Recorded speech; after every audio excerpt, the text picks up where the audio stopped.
덕수궁 안으로 들어왔습니다.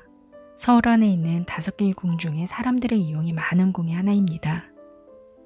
지하철 시청역에 바로 인접해 있고 주변에 빌딩이 숲을 이루고 있으니 오다 가다 시간이 남아서 들어오거나 또는 회사원들이 점심시간에 산책을 하기 위해 들어오기도 합니다.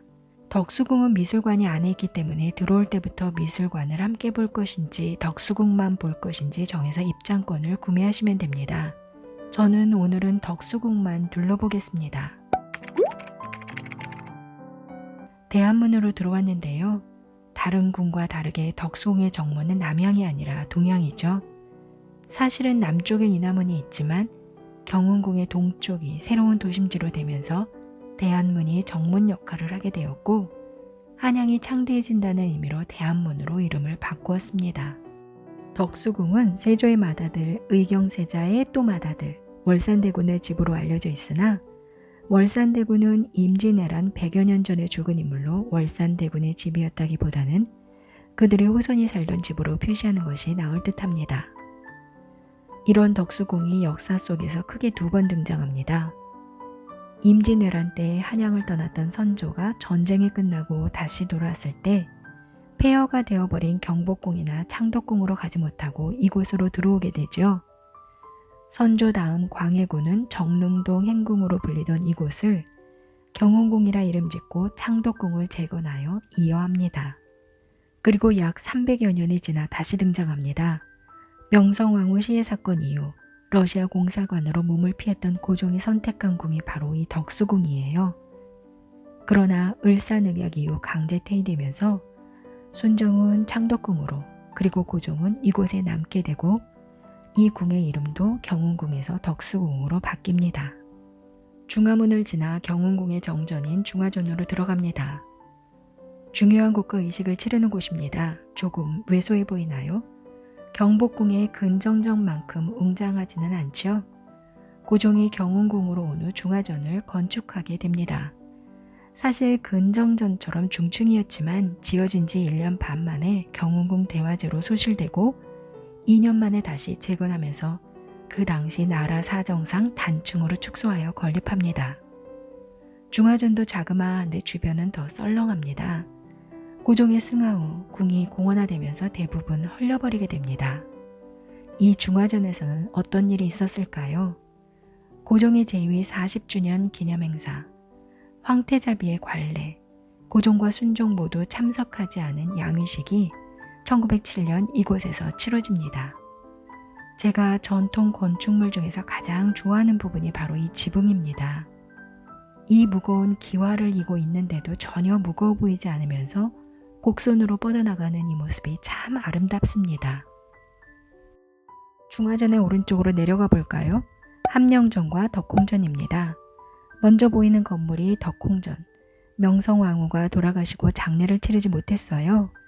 명성황후의 장례를 위해 빈전으로, 국장을 치른 후에는 신의를 모실 혼전으로 사용하기 위해 지어진 건물로 고종이 러시아 공사관에 있으면서 이곳 먼저 완성을 하고 경효전이라고 했습니다. 후에 경효전이 헐리고 그 자리에 덕홍전을 세우면서 고종이 외교사절을 만나는 공간으로 사용하였습니다. 그 옆은 함령전입니다. 고종의 침전이었고 돌아가신 곳이었고 조금 전 언급했던 1904년 경운궁의 대화제의 시작점이었습니다. 서거당입니다. 다른 건물과 다른 점을 보셨나요? 맞습니다. 붉은색 기둥도 없고 단층도 없고 그리고 2층의 구조로 건축되었습니다. 처음 선조가 왔을 때 이곳에 있던 건물이 바로 서거당과 즉조당 건물이었다고 합니다. 당연히 왕실 건물이 아니었기에 단청이 없었을 테고요. 고종이 아관파천을 왔을 때도 300여 년간 비어있던 곳이라 서거당과 몇몇 건물밖에 없었다고 합니다. 1904년 화재로 소실된 후 재건할 때도 이렇게 단청이 없는 모습으로 재건하였고요. 2층으로 올라가는 계단이 있는 진짜 2층 목조 건물입니다. 그 앞에 즉조당이 있네요. 광해군 인조가 즉위하고 고종이 대한 제국을 선포한 곳. 즉조당으로 불렸다가 태극전이라고도 했다가 중화전이라고도 했고 중화전이 건축되고 나서는 다시 즉조당으로 불린 곳, 즉 중화전이 건축되기 전 법전의 역할을 했던 곳입니다. 그 옆이 준명당이에요. 즉조당 옆에 세워 외국 사신을 맞이했던 곳이지만 1916년 이후에는 덕혜 공주의 교육을 위한 유치원으로 사용되기도 했던 곳입니다. 석조존으로 내려갑니다. 석조존, 돌 건물이라는 말입니다. 고종이 경운궁에 머물면서 침전 및 편전으로 사용하기 위해 1900년대부터 짓기 시작한 건물입니다.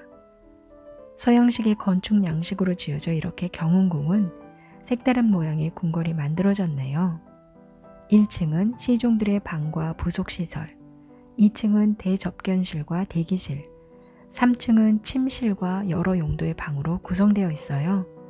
현재는 대한제국 역사관으로 운영되어 예전 영친왕이 머물렀던 그 모습을 재현하여 놓았습니다. 사전 예약제로 운영되니 꼭 인터넷으로 예약을 하시고 개별 관람은 안 되고 일정 인원이 모여 함께 다니셔야 합니다. 석조존은 동관과 함께 서쪽 별관이 있어요. 중화전을 바라보고 있는 건물이 후에 지어진 별관으로 지금은 덕수궁 미술관으로 사용되고 있는데 그 당시에도 이완가 미술관으로 사용되었습니다. 동관과 서관의 양식이 조금 다르죠? 동관은 영국 사람이, 서관은 일본 건축가가 설계하였어요. 비슷해 보이지만 조금씩 다른데요. 어떤 건물이 더 완성도가 높다고 느끼시나요? 전문가들의 평가는 서관이래요.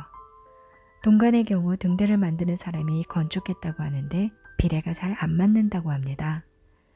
석조전 앞에는 분수정원이 꾸며져 있어요.